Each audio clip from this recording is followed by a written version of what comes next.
आपण ते कापूनच बनवून घेऊया. सो इथे मी एका आवळ्याचे असे बारीक बारीक काप करून घेते, जेणेकरून मिक्सरमध्ये दळताना ते आरामात मस्त असे ग्राइंड होऊन जातील, जाड किंवा बारीक पीस राहणार नाही. आवळ्याची कँडी पण खूप छान लागते, पण आता वेळ नाही म्हणून मी मार्केटमधनं आणलेलीच कँडी खाते. तर सगळे आवळे मस्त असे कापून झाले आणि एवढ्या दिवसानंतर आवळा खाल्ला तर थोडासा तो असा तुरट आंबट लागला जास्तीचाच, म्हणून एकदम असं ठणका गेल्यासारखं झालं माझ्या दाताला. त्याच्यानंतर ते कापून झाल्यावर म्हटलं याच्यामध्ये अद्रकचा तुकडा टाकावा. सध्या हे जे क्यूब्स आहेत ना ते खूप ट्रेंडमध्ये आहेत, म्हटलं ट्राय करून बघूया कशी टेस्ट लागते. तर पुढे टेस्ट तुम्ही बघालच माझ्या एक्सप्रेशनवरनं, दळल्यानंतर जे ज्यूस निघेल ना त्याची टेस्ट. तर 1 ते 1.5 इंचाचं मी अद्रक इथे टाकते आहे. तेवढा अद्रकाचा तुकडा मी या ठिकाणी घेतलेला आहे आणि तो याच्यामध्ये टाकणार आहे. आता अद्रकचा तुकडा याच्यासाठी की एक चांगली टेस्ट आली पाहिजे. आपण छास बनवतो ना मठ्ठा, त्याच्यातही बऱ्याचदा अद्रक घातलं जातं आहे त्याची चव चांगली येण्यासाठी. तसंच म्हटलं ज्यूसची चव येण्यासाठी त्याच्यात आपण आल्याचा तुकडा घालावा. आणि जसं आवळे हे आपल्या केसांसाठी हेल्दी असतात, तसं अजून आपण हेल्दी याच्यामध्ये काय टाकू शकतो जेणेकरून टेस्टही वाढेल आणि आपल्या हेल्थसाठी ते चांगलंही असेल. म्हणून मग म्हटलं की कढीपत्ता आहे घरात. मागच्याच काही व्हिडिओमध्ये मी कढीपत्ता दाखवला होता, तर तो स्वच्छ धुतला आणि कढीपत्ता पण या ठिकाणी टाकलेला आहे.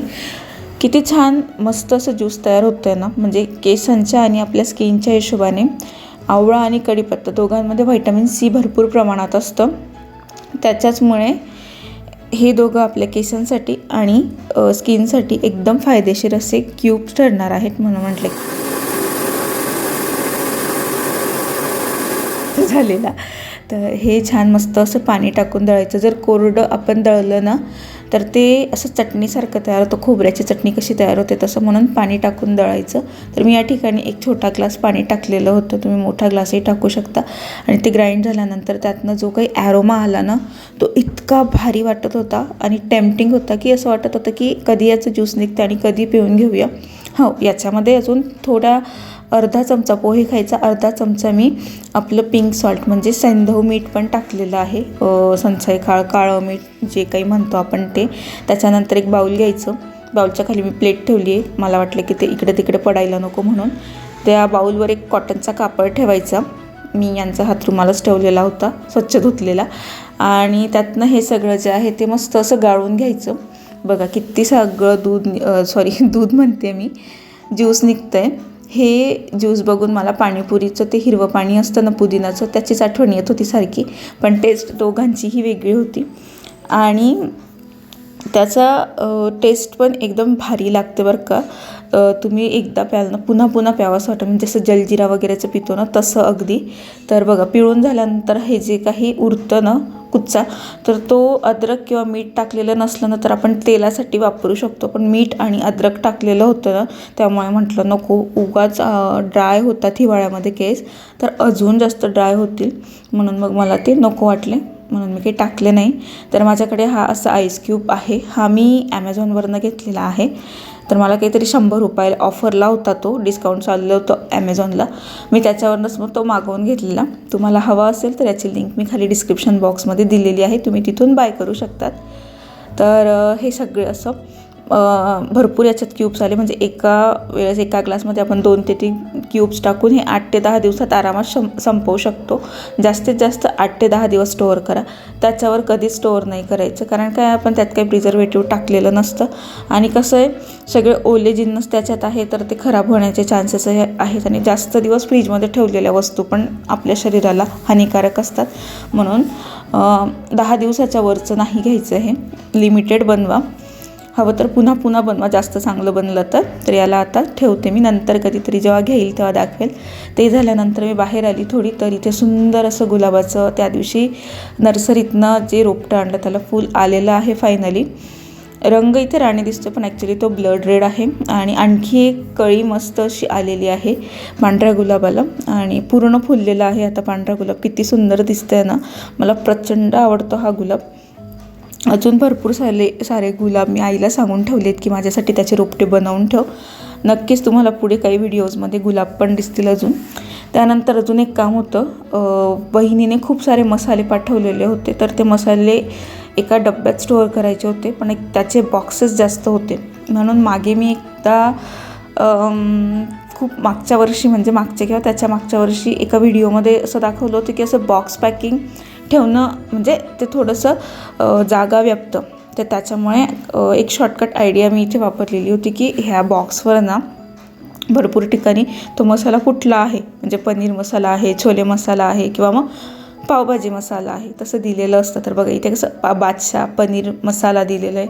तर तेवढं ते पनीर मसाला जे नाव आहे ते छान कट करून घ्यायचं आणि ते कट केल्यानंतर आहे ना तो जो मसाला आहे त्याच्यावर या पद्धतीने चिकटवून घ्यायचं. म्हणजे आपल्या लक्षातही राहतं की मसाला कुठला आहे आणि जागा पण आपली वाचते आणि सगळं असं पसरून नाही जात.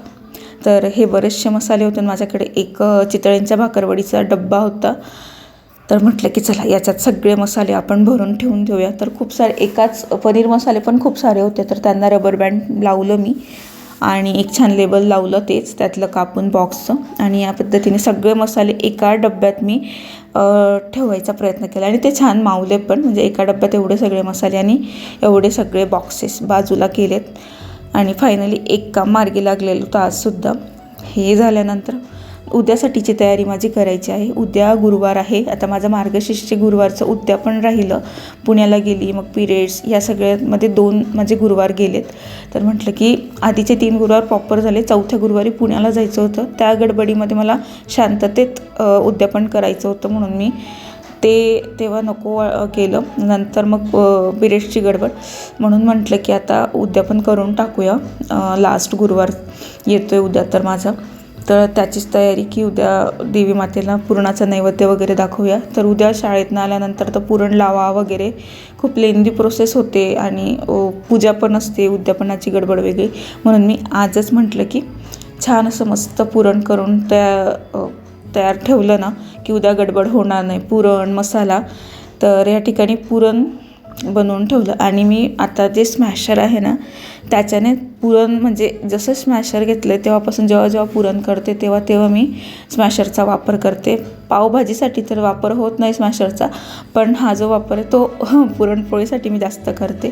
कारण आमच्या इथे पावभाजी जास्त बनत नाही, निधी किंवा यांना जास्त पावभाजी आवडत नाही. मी एकच आहे पावभाजी लवर, तर इकडे कुठेतरी बाहेर गेले की तेव्हा मी खाऊन घेते, एकटीसाठी काही बनवत नाही. पण मग याचा वापर ना पुरणासाठी होतो स्मॅशरचा. तर खूप फास्ट याच्याने जे पुरण आहे ना ते गाळणीतनं गाळलं जातं आणि चमच्याने कसं हात खूप जास्त जोर लावायला लागतो आणि चमचा छोटा पण असतो आणि खूप खेळत पण, म्हणजे जास्त वेळ लागतो. याच्याने जास्त वेळ लागत नाही आणि पटापट संपूर्ण जे पुरण आहे ते गाळून होऊन जातं आपलं गाळणीतनं. तर ही एक आयडिया मी वापरते. तुम्हीसुद्धा ही आयडिया वापरता का मला नक्की कमेंट करून सांगा. तर या ठिकाणी माझं जे पुरण आहे ते व्यवस्थित असं गाळून झालेलं आहे. आत्ता हे जे पुरण आहे ते मी बाजूला ठेवून देईल. त्यानंतर आज जेवणात बनवलेलं होतं फायनली, त्याच्यानंतर डायरेक्ट स्वयंपाकाला लागली आणि वाढलेलं ताट दाखवते मी तुम्हाला. आता मध्ये शूट नाही केलं. छान पालकपुरी, पिवळी बटाट्याची भाजी, चटणी आणि श्रीखंड असा बेत होता. श्रीखंड खूप दिवसानंतर खाल्लं. जेवण वगैरे झाल्यानंतर किचन वगैरे आवरलं. थोडं काही जे बाकी होतं 1-2 वस्तू बाजूला ठेवायच्या, उद्यासाठी साबुदाणा भिजवायचा, ते सगळी तयारी मी बघायला आलेली. आणि असं छान किचन क्लीन झाल्यानंतर जेव्हा झोपायला जातो तेव्हा खूप छान वाटतं. किचन क्लीन केल्यानंतरच शांत झोप लागते मला.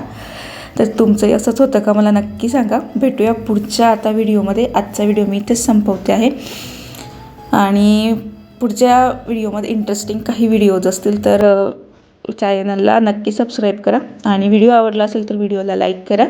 भेटूया आता परवा. तोपर्यंत काळजी घ्या. Bye bye. Good night.